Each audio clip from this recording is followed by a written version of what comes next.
오늘은 별의 이야기를 하려고 합니다. 유진 피터슨이 별이라는 제목의 글에서 이런 내용을 소개합니다. 밤을 제외하고는 별이 보이지 않는다. 별은 언제 볼 수 있죠? 밤에만 볼 수 있습니다. 그러면서 그는 이렇게 말합니다. 저주받았으나 반드시 필요한 어둠. 별을 생각하며 이런 통찰을 또 내놓고 있습니다. 한 시인은 별을 보면서 절대자 신의 시선을 느꼈다라고도 고백을 합니다. 우리가 잘 아는 윤동주 시인의 별 해는 밤, 많이들 듣고 알고 계시죠? 거기 보면 이 가슴 속에 그 하나 둘 이 별을 새기면서 별 하나의 추억을, 별 하나의 사랑을, 별 하나의 쓸쓸함을, 별 하나의 동경, 별 하나의 시, 별 하나의 어머니, 그 별 하나 속에 의미를 담고 살아감을 이 윤동주 시인을 통해서 우리가 또 느끼게 됩니다. 이 삶을 별로 이렇게 해석하고 살아가는 사람들, 정말 별을 사랑하는 사람들의 이야기가 별의 수만큼 끝없이 탄생하고 만들어집니다. 오늘 성경에도 별의 이야기가 등장을 합니다. 이 별은 좀 수많은 그 하늘의 별, 셀 수 없는 그 수많은 별 가운데 하나님의 아주 특별한 사인으로 나타난 소위 왕의 탄생을 알리는 별이었던 거죠. 그러니까 왕의 탄생을 알리기 위해서, 세상에 알리기 위해서 하나님께서 사용하신 그런 하늘의 어떤 기적적인 별이 나타나는 것입니다. 그러면 왜 왕의 탄생, 그 메시아의 탄생을 별로 알리고자 했을까요? 그것은 바로 성경 때문입니다. 바로 이 말씀을 성취하기 위해서. 민수기 24장 17절인데요. 한 별이 야곱에서 나오며 한 규, 이 왕이 들고 있는 도구 아닙니까? 규가 이스라엘에게서 일어났어. 이 한 별은 이스라엘을 구원해 내실 왕이시라는 것을 상징하는 것입니다. 그동안 우리에게 성탄절 메시지로 익숙했던 오늘 이 마태복음 2장 1절에서 12절의 이 말씀을 저는 이 별의 관점에서 다시 한번 우리가 왜 별이어야 하고 왜 그분은 왕으로 이 땅에 오셨는가, 그리고 그 왕의 탄생을 알리는 별의 계시를 사람들은 어떻게 반응했는가 좀 생각해 보려고 합니다. 그걸 통해서 오늘 그 왕의 탄생 앞에서 오늘 저와 여러분이 보여야 할 반응은 어떠해야 하는가, 적용 차원에서 그 질문을 주제로 해서 말씀을 풀어가고자 합니다. 여러분, 왕의 탄생 우리가 어떻게 반응해야 되겠습니까? 첫 번째는 진실로 영접해야 됩니다.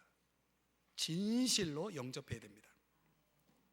오늘 보면 3절에 보면 여러분이 잘 아는 헤롯 대왕이 소개되는데, 그가 이 왕의 탄생 앞에 어떤 반응을 보이는지를 이 단어로 설명합니다. 소동한지라. 사전적으로 보면 몹시 근심했다, 당황했다, 불안해했다. 영어 성경에는 was troubled, 굉장히 아주 고통스러워했던 것 같습니다. 왜 그런 반응을 보였을까? 몇 가지 이유가 있어요. 하나는 그가 유대인의 왕의 지금 자리에 있지만은 유대 혈통이 아닌 야곱의 형 에서의 후손이에요. 유대 왕으로서의 정통성을 의심받는 입장에서 보면은 사람들의, 유대인들의, 자기가 통치하고 있는 백성인 유대인들의 지지를 제대로 받지 못하는 그런 환경 속에 있었던 거죠. 그래서 이런 경우에 사람들이 갖는 두 가지가 있잖아요. 두려움 그리고 열등감. 이런 것 속에 있는데 가뜩이나 지지를 내가 충분히 받지 못하고 있는 상황인데 유대인의 왕, 또 다른 왕이 태어났다? 이거 받아들일 수 없는 거죠. 당황할 수밖에 없죠. 불안할 수밖에 없죠. 또 역사에 의하면 이 헤롯 대왕은 굉장히 잔인한 사람이었다는 거예요. 그러니까 자기에게 있어서 자기를 중심으로 해서 자기 주변에 있는 사람들은 다 수단에 불과한 거죠. 자기의 목적과 자기의 욕망에 조금이나마 방해가 된다라고 생각하면, 예를 들면 이 반역죄가 의심이 된 사람의 경우 가차없이 제거를 합니다. 거기에 아내도 들어가고 또 그 아내의 두 형제까지도 가차없이 제거하는 그런 잔인성을 드러낸 왕이었다. 이제 그런 인간을 수단화하는 그런 차원의 이런 잔인성, 거기에다가 말씀드린 대로 얼마나 자기 욕망이 강한 사람인지. 욕망이 강하지 않은 사람이 있습니까? 인간으로서. 그러나 정말 비교가 되지 않을 만큼 그 자기 욕망 충족을 위해서 결혼을 9번 하죠. 거기에다가 굉장히 건축광이에요. 얼마나 많은 건축물들을 세우는지. 그런 건축물들이 그 당시에는 뭘로 건축하겠습니까? 백성들의 피죠. 그 피를 빨아서. 그러니까 그 당시에 내 사람들이 이 헤롯 왕을 좋아할 리가 없죠. 이게 종합하면 이 헤롯 왕은 자기만 왕이어야 돼요. 다른 어떤 왕이 존재할 수 없는 거죠. 인정할 수 없는 거죠. 그래서 오늘 이 대결 구도는 영적인 것과 육적인 것과 경건한 것과 세속적인 것의 대결 구도다, 이렇게 정리할 수가 있는 것입니다. 한마디로 이 헤롯 대왕은 텅 빈 영혼보다 텅 빈 주머니에 항상 마음이 가 있는 사람이었다는 거죠. 영혼이 없는 사람이었다는 거죠. 근데 제가 볼 때는 우리 사회 속에 이런 사람들이 얼마나 많은지 몰라요. 자기 영혼이 텅 비어 있음에도 불구하고 자기 주머니에 그 텅 빈 빈자리를 채우기 위해서 그걸 위해서만 살아가는 사람들, 영혼 없는 사람들 얼마나 많습니까? 그러니 이 헤롯이 왕을 환대할 수가 없죠. 왕을 대적하고 거부할 뿐만 아니라 심지어 경배를 흉내냅니다. 사실은 거짓인데요. 7절 8절 뭐라고 말합니까? 나도 가서 그에게 경배하게 하라.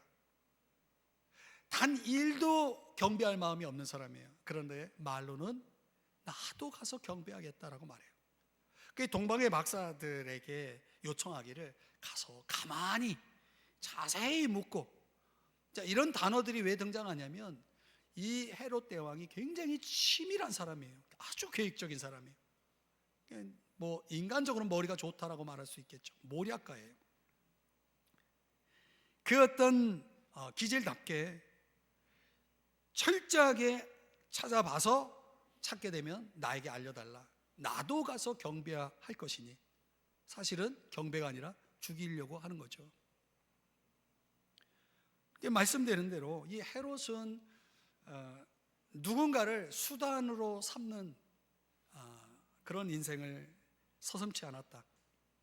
자기 만족이나 어떤 목표 달성을 위해서는 인간은 얼마든지 수단화되고 도구화될 수 있다라고 하는 것을 이 헤롯의 모습에서 보여주고 있는 것이죠. 그러나 여러분, 철학자 칸트가 말한 것처럼 인간은 수단으로가 아니라 목적으로 상대해야 된다, 이렇게 말하잖아요. 오늘날 이 헤롯과 같은 길을 걸어가는 사람들이 세상에 너무나 많아요.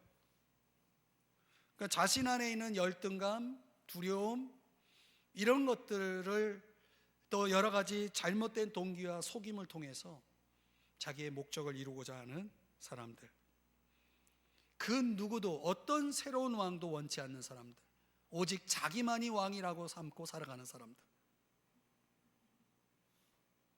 우리 가운데는 없을까요?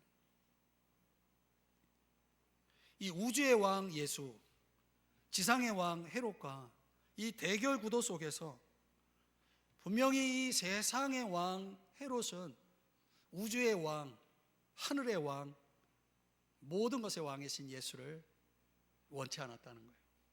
이 원리가 그대로 적용이 돼서 오늘 그 우주의 왕 편에 속해서 우리가 소위 예수를 믿는다라고 할 때, 그때부터 세상의 왕은 우리를 미워하기 시작하는 거죠. 우리를 박해하기 시작하는 거죠. 그래서 우리가 믿는 자로서 이 세상에 존재하는 한 이 믿음으로 인한, 신앙으로 인한 갈등은 계속됩니다. 바울이 성경 사도행전 24장 5절에 보면 세상 사람들로부터 뭐라고 취급받았습니까? 전염병 같은 자다, 소요하게 하는 자다,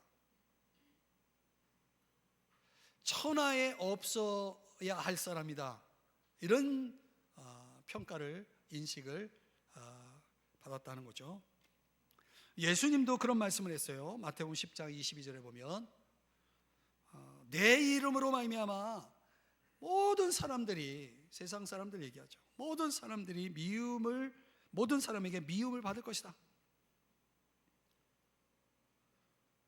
이게 우리 믿는 사람들이 세상으로부터 받게 될 이런 반응임을 보여주는 것입니다. 헤롯이 그 왕의 탄생을 거부했던 것처럼 말이죠. 왕을 거부하지만 동시에 왕을 따르는 자를 거부하는 거죠. 그러나 끝까지 견디는 자는 구원을 얻을 것이다 라고 22절에서 말씀을 하잖아요. 우리가 미움 가운데서도 끝까지 견디는 자, 반대로 얘기하면 견딜 수 없는 자는 뭡니까? 그런 세상으로부터 받는 이런 어떤 반응들을 내가 견뎌내지 못하면 나는 세상에 속할 수밖에 없는 거죠. 세상에 맞춰가는 거죠. 그런 타협들이 이루어지는 것입니다. 그러니까 왜 우리가 예수를 믿는데 갈등이 있느냐? 그 갈등은 내가 예수님께 속했기 때문에 오는 것이라는 것을 아셔야 됩니다. 솔직히 말하면 교회를 다녀도 예수를 믿지 않는 사람들은 갈등이 없습니다. 우리가 생각해 볼 때 저 사람 교회 다니는데, 예수 믿는데 왜 저래? 여러분, 교회를 다니면 모든 사람이 예수를 믿는다라고 착각하지 마십시오. 교회를 다니는 것과 예수를 믿는 것은 좀 다른 차원입니다.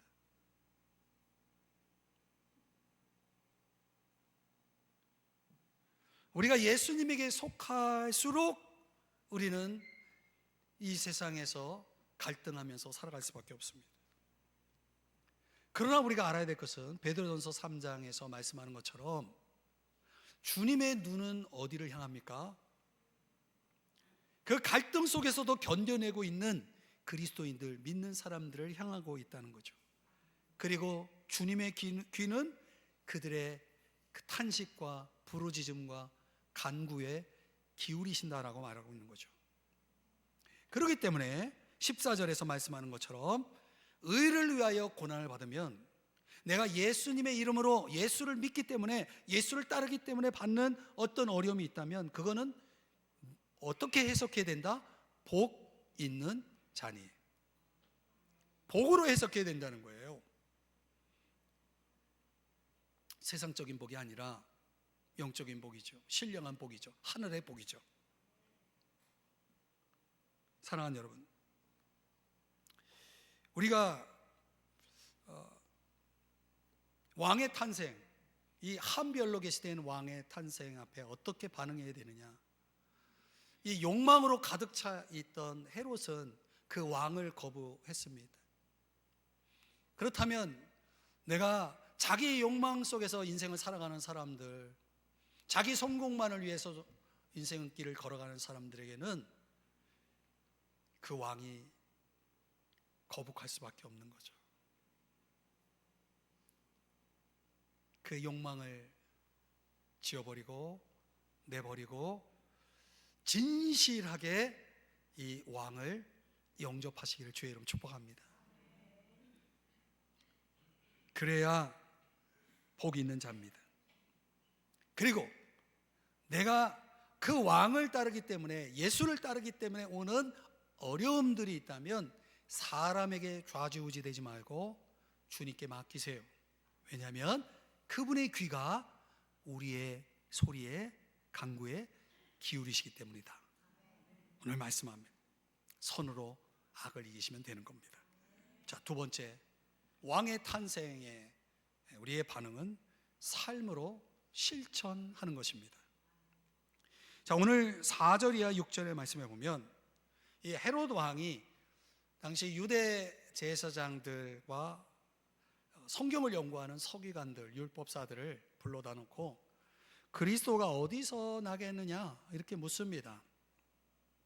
그때 5절, 그 대제사장들과 백성의 서기관들이 대답하기를 기록된 바, 선지자로 이렇게 기록된 바. 이 선지자는 누구를 얘기하냐면 미가 선지자를 얘기합니다. 그리고 그 다음 6절을 보여주시면 바로 이 말씀, 미가서 5장 2절의 말씀을 인용하면서 거기에 보니까 한 다스리는 자가 베들레헴에서 나올 것을 예언하고 있는 내용입니다.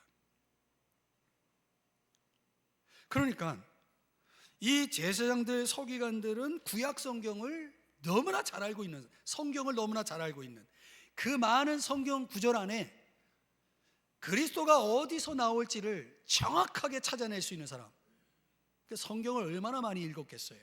성경을 얼마나 많이 연구했겠어요?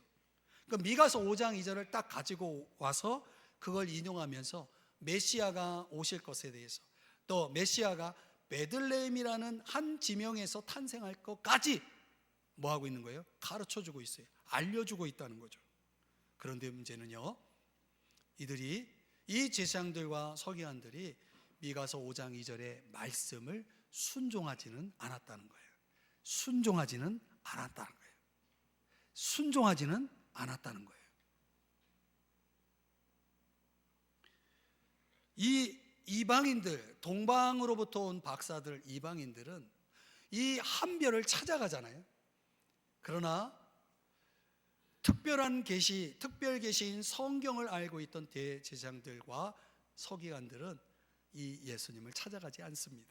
불과 예루살렘에서 베들레헴까지 8km 떨어진 아주 가까운 곳에 있음에도 불구하고 그들은 거기를 찾아가지 않습니다. 여러분, 무엇을 얘기하는 겁니까? 과연 여러분, 우리 삶에 아무런 변화를 주지 않는다면, 우리 삶에 아무런 변화를 주지 않는다면 우리가 성경을 알고 있다는 것이, 우리가 성경을 알고 있다는 것이 무슨 소용이 있겠습니까? 그렇지 않습니까, 여러분?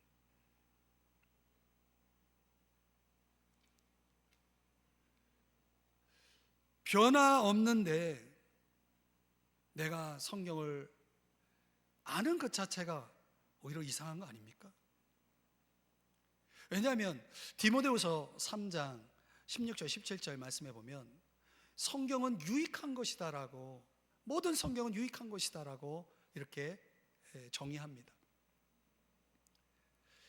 교훈과 책망과 바르게 함과 의로 교육하는 그런 기능, 역할, 성경의 역할을 통해서 마침내 이 성경의 유익은 어떤 결과를 가져오냐면 이는 하나님의 사람으로 온전하게 하는 그런 변화, 나아가서 하나님이 기뻐하시는 선을 행할 수 있는 능력을 갖추게 하는, 삶의 능력을 부여하는 이런 유익이 있다라고 말씀을 하잖아요. 그러면 뭐합니까?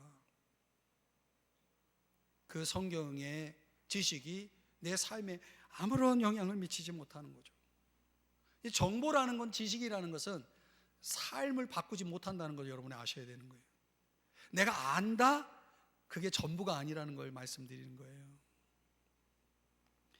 그러니까 왜 성경이 이런 유익이 있음에도 불구하고 그 유익을 얻지 못하느냐? 그 해답을 히브리서 3장 18절 19절에서는 이것 때문이죠.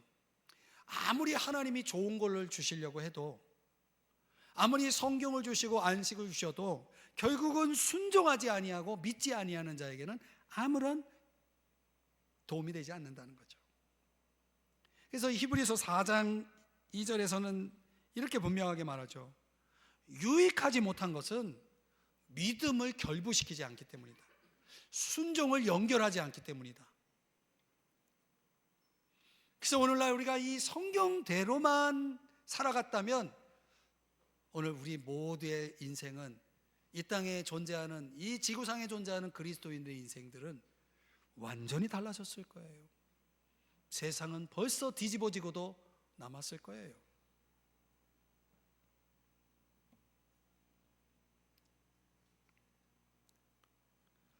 동방의 박사들을 한번 보세요. 우리로 말하면 그들은 거의 초신자에 가까운 사람이죠. 이제 막 어떤 시커스로서 하나님의 도를 찾아 나선 겨우 시작점에 있는 사람들임에도 불구하고 그들은 어떤 반응을 보였는지 12절에서 이렇게 말씀을 해요. 지시하심을 받아 다른 길로 고국에 돌아가니라. 그동안 별의 인도를 받아서, 별의 계시를 통해서, 하나님이 주신 별의 계시를 통해서 인도를 받았다면, 이제는 직접, 여기선 꿈이라고 말하고 있지만 하나님께서 꿈의 계시를 통해서 그들에게 지시한 대로 헤롯에게로 안 가고, 헤롯에게 베들레헴 그 정보를 누출하지 않고 대신 다른 길로 거기에 돌아갔다. 그 지시에 따른 거죠. 그러니까 마음에 떠오르는 어떤 별의 지시가 아니라 왕의 명령을 따라 움직였다는 것을 보여줍니다. 이게 필요한 거예요. 이 삶의 실천이 필요한 거죠. 지시를 따라가는 게 중요한 거예요. 아무리 지시를 받아도 내가 가고 싶은 길을 가면 그건 의미가 없는 거예요. 우리가 살면서 예상치 못한 길을 만날 때가 있잖아요. 전혀 내가 계획하지 않은 길. 여러분, 그런 길을 만나면 당황하죠? 그런데 그런 일들이 왜 일어날까요? 궁금하지 않습니까?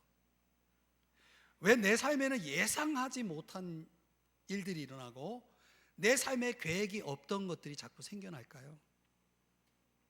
때때로 하나님의 말씀과 또 하나님의 뜻대로 살고자 하는 사람들에게는요, 종종 우리의 삶의 행로를 바꾸실 때가 있는 거예요. 하나님께서, 우리 주님께서 여러분의 인생 행로를 바꾸기 위해서 내가 예상하지 못했던 그런 어떤 상황들이 자꾸 삶에 들어오는 거예요. 이때가 굉장히 중요하거든요. 이때 동방의 박사들이 보여줬던 것처럼 지시하심을 받아서 따라가는 거예요. 오늘 성경에서는 다른 길이라고 말하고 있어요. 왜 다른 길입니까? 원래 동방의 박사들이 생각한 길이 아니었기 때문에 다른 길인 거예요. 그러니까 항상 내가 생각하는 길만 가는 사람들이 있죠. 그런데 여러분, 사고로 길이 막혀 있어요. 내가 생각하는 길 갈 수 없어요. 여러분의 인생장에 여러분이 생각하는 길로만 여러분 인생을 살아갈 수 없어요.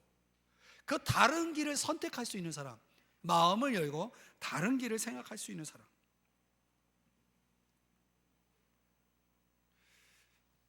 여러분, 우리가 너무 자기 상식만을 따르고 내 안에 있는 권력과 욕망에 이끌리고 나가서 세상이 마련한 그 프로그램화된 그런 어떤 그 컬처에 의해서 여러분이 인생을 살아가면요, 제가 예언하겠습니다. 반드시 길을 잃어버립니다. 어느 순간에 여러분들이 가던 길을 잃게 됩니다. 제가 어렸을 때 자유공원이라는 인천의 메가더 장군 동상에 있는 곳에 거기를 갔는데, 간 이유가 뭐냐? 동네 형이 그때는 종이돈이 있을 텐데 돈 주스러 가자고.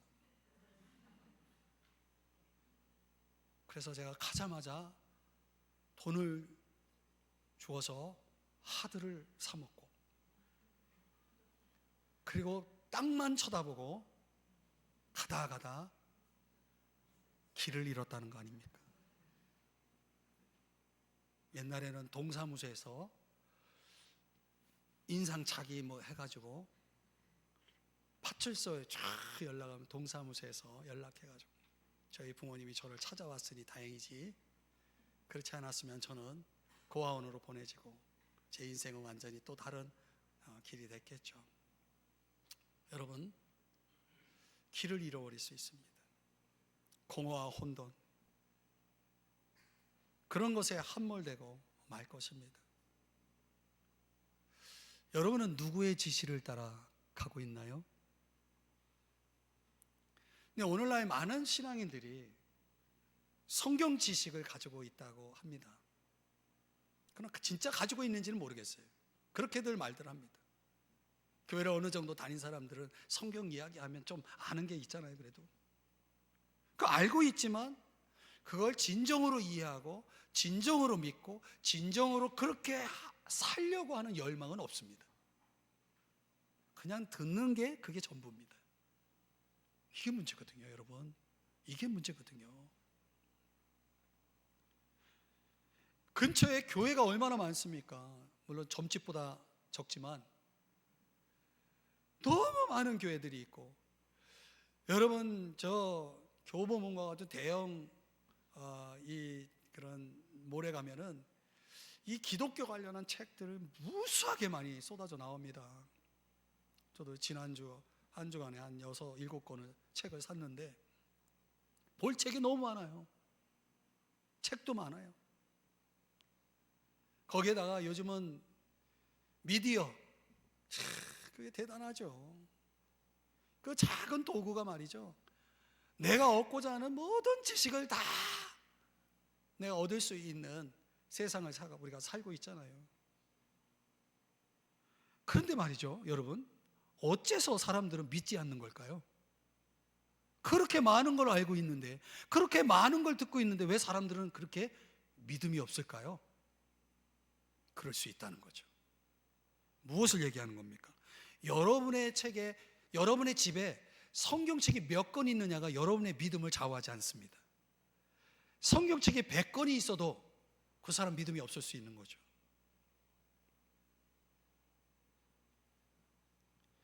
교회에 빠짐없이 출석한다고 해서 그 사람이 자연스럽게 그리스도인이 되는 것도 아닙니다.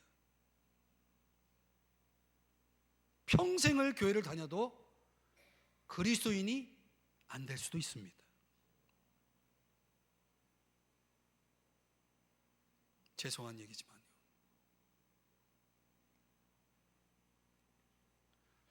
이렇게 꼼꼼하게 성경을 연구하고 성경 전체를, 내용을 완전히 그냥 손바닥에 놓고 있을 만큼 그렇게 지식이 많은 이들도 오늘 성경을 보세요.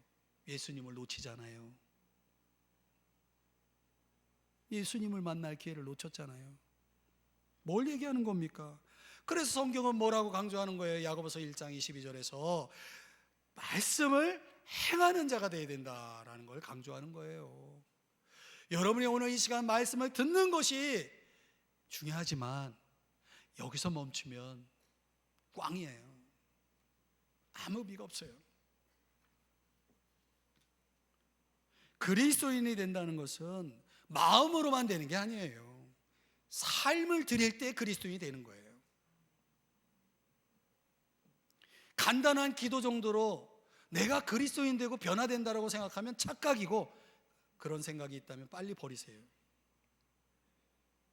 우리의 삶의 필요를 전폭적으로 주님께 맡기시고, 여러분들이 하나님 제일주의로, 우리 예수님 우선으로 그분의 지시를 따라서, 그분의 말씀을 따라서 내가 그대로 한번 살아보겠다 해서 여러분의 삶을 전폭적으로 드리지 않는 한, 여러분은 오늘 이 동방의 박사들이 얻었던 이 영광을 놓치고 말 것입니다. 기억하세요. 이 왕의 탄생에 통해서 저와 여러분이 보여야 될 분명한 반응 뭡니까? 삶으로 실천해야 된다는 거. 마지막 세 번째는 엎드려 경배해야 합니다. 엎드려 경배해야 됩니다. 자, 우리가 주목할 이제 동방의 박사들을 한번 생각해 보겠습니다. 1절. 그들은 그냥 동방으로부터 박사들이 왔다 이렇게 말하고 있죠. 몇 명입니까? 여러분들이 성탄절에 연극을 하도 많이 봐가지고 동방의 박사도 그럼 3명 딱 나오잖아요. 근데 여기 3명이라는 게 있습니까? 없습니까? 없어요. 성경에는 3명이라는 게 없어요. 예물을 3개 드렸기 때문에 하나씩 아니에요. 그거 성경 오해하지 마세요. 몇 명이 왔는지는 설이 많아요. 무엇보다도 중요한 건 이들이 이방인이었다는 거예요. 무슨 말이에요? 율법에 무지했던 사람들이에요. 전승에 의하면 왕이었다라고도 말해요. 신분이 높은 왕들이에요. 그 바벨론 그 지역의 왕들이었다. 거기에다가 그들은 학자예요. 천문학, 우주를 연구하는, 별을 연구하는 천문학자들이죠. 학자들이에요. 과학자들이죠. 그런데 2절을 보세요. 그의 별을 보고 그에게 경배하러 왔다. 그런데 중요한 거는 그 별을 뭘로 해석하냐면 유대인의 왕으로 나시니. 어떻게 알았을까요? 여기에도 설이 많아요. 어떻게 알았을까? 그 분명한 건 뭐냐면 어떻게 알았을 거가 아니라 이방인임에도 불구하고, 말씀이 없는 사람들이었음에도 불구하고, 그들이 유대인 왕으로 나신 이 한별의 계시를 어떻게 알았느냐라고 하는 것보다 더 중요한 것은 그들의 등장이 뭘 의미한다? 이방인들에게도 이 별로 계시된 예수님이 왕이 되신다는 걸 보여주는 거예요. 그들이 아무리 높은 사람이라도, 그들이 아무리 왕이라도, 그들은 더 높으신 왕에게 뭐 하러 왔어요? 경배하러 왔다는 거예요. 여러분, 내가 세상에서 신분이 높아요. 그런 사람들은 경배할 대상이 없는 겁니까? 세상에서 높은 사람일수록 더 하나님 앞에 엎드려 경배해야 돼요. 왕 중에 왕이기 때문에. 이사야 60장 3절 4절에 보면 나라들은 내 빛으로 왕들은 이것 때문에 이제 주석가들이 이 동방의 박사들은 신분이 왕이었을 것이라고 보는 거죠. 왕들은 비치는 뇌 광명으로 별로 나오리라 이렇게 말씀을 하고 있는 거예요. 이 별의 등장, 메시아의 등장을 별로 묘사한, 광명으로 묘사한 성경은 여러 곳에 나타납니다. 또 중요한 것은 그들이 왜 왔느냐가 중요하죠. 그 먼 거리를 마다하지 않고 그 높은 신분의 자들이 그 힘든 여행을 왜 마다하지 않고 왔느냐? 뭐예요? 경배하러 왔다는 거예요. 경배하러 왔다는 거예요. 경배는요, 환경의 문제가 아니에요. 멀어서 못 와요? 바빠서 못 와요? 그런 거 상관없어요. 경배할 이유가 있는 사람들, 경배할 대상이 확실한 사람들은요, 시간도 거리도 아무런 문제가 되지 않아요. 그래서 제가 들은 얘기지만은 저 부산에서 직장 생활하는 분이 매일 비행기 타고 서울에 있는 한 교회, 자기 교회, 본교회에 와서 예배를 드린다고 그러잖아요. 저는 멍청하다고 생각하지 않아요. 교회가 뭐 서울에만 있습니까? 부산에 얼마나 많아요. 왜 그를 서울이라고 하는 그 먼 거리까지 오게 하는 걸까요?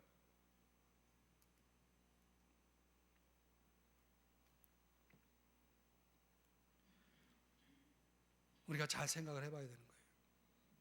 이 동방의 박사들의 이 구도 여정을, 그 코스를 한번 연구해 보면 별이라고 하는 자연 계시를 통해서 출발하잖아요. 그런데 중간에 누구를 만나냐면 성경을 만납니다. 특별 계시를 만나죠. 그 성경의 안내를 통해서 구주께로 인도되죠. 이게 시커스들, 그러니까 복음을 통해서 정말 주님을 만나고 싶어하는 사람들이 접근하는 방식이에요. 이 대원리죠. 저도 그렇게 예수님을 만났고,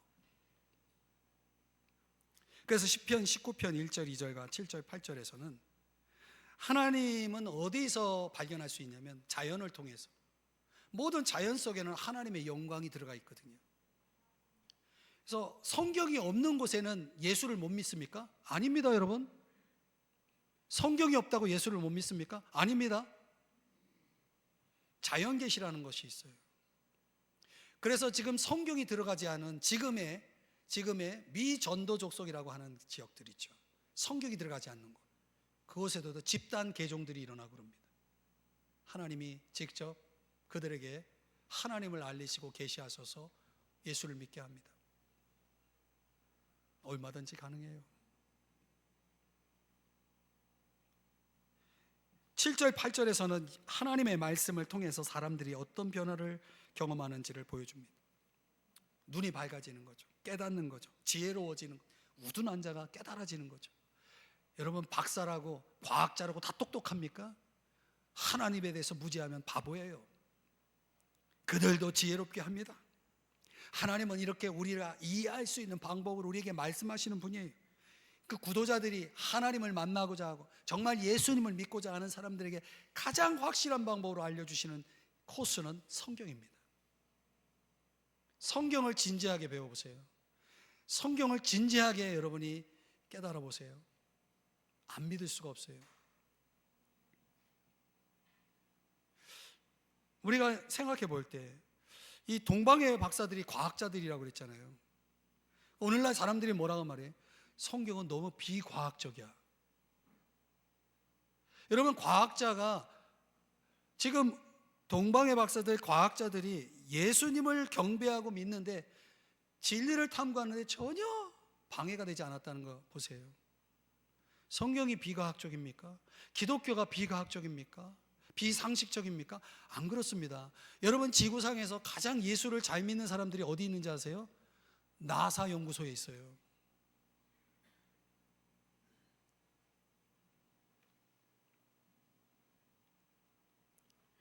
그러니까 우리가 그리스도인의 길을 갈 때에는 우리의 마음의 차원만 아니라 우리의 이성적으로도 얼마든지 접근할 수 있다는 것을 이 동방의 박사들이 보여주고 있다는 거죠.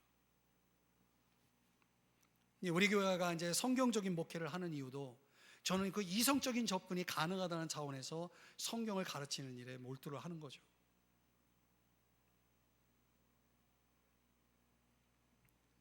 여러분, 왕이요 구주이신 그분을 경배함으로 그분 앞에 철저하게 굴복되시는 여러분 되시길 주의 이름 축복합니다. 이 스탠리 템이라고 하는 사람 이야기가 있는데, 그는 이제 미국의 경제공황 시대에 살던 청년이에요. 돈을 좀 많이 벌고 싶은 마음에 이제 모든 방법을 통해서 이제 동원해 가지고 돈을 벌려고 하는데 뜻대로 되지 않았어요. 어느 날 이제 영업적인 차원에서 방문한 가정의 주인이 집안으로 이렇게 초대를 해 가지고 아주 환대를 해주는 가운데서 그 주인이 이 스탠리 템에게 복음을 전해준 거예요. 물건 팔러 들어갔다가 복음을 듣고 예수님을 구주로 영접했어요. 그리고 그는 이제 그 스탠리 템은 예수님을 왕으로 구주로 주님으로 그걸 받아들였기 때문에 그때 이후로 주님을 위해서 살게 되는 거죠. 자기가 이제 나중에 돈을 많이 벌게 되고 큰 기업가가 되는데, 그거를 이제 전폭적으로 하나님께 그렇게 계약서를 쓰죠. 하나님이 사장, 나는 관리자. 그래서 100% 하나님이 경영하시도록 하나님께 그 자기 기업을 드린 사람으로 유명한 사람입니다. 근데 그분이 이제 70대가 접어들어서 암 진단을 받습니다. 근데 왕께 전폭적으로 엎드린 사람들은요, 이런 상황을 만날 때 당황하지 않습니다. 여러분, 암이 별겁니까?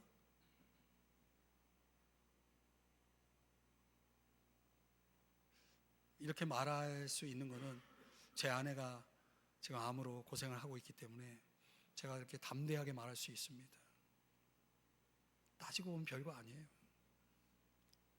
스테니 템이 이제 자기 암 진단에 대해서 하나님께 가지고 나와서 이렇게 말씀드리는 겁니다. 기도하는 거죠. 주님, 원하시면 나를 고칠 수 있습니다. 고치시든 말든 주님이 원하시는 대로 내가 나를 드립니다. 맡깁니다. 그렇게 기도를 하고 다시 병원에 갔는데 암이 없는 거예요. 그렇다고 여러분 모든 암 환자들의 경우라고 생각하면 안 됩니다. 제 아내도 지금 벌써 3년 넘게 고생하고 있어요. 암이 없는 거예요. 흔적도 없이 사라진 거예요.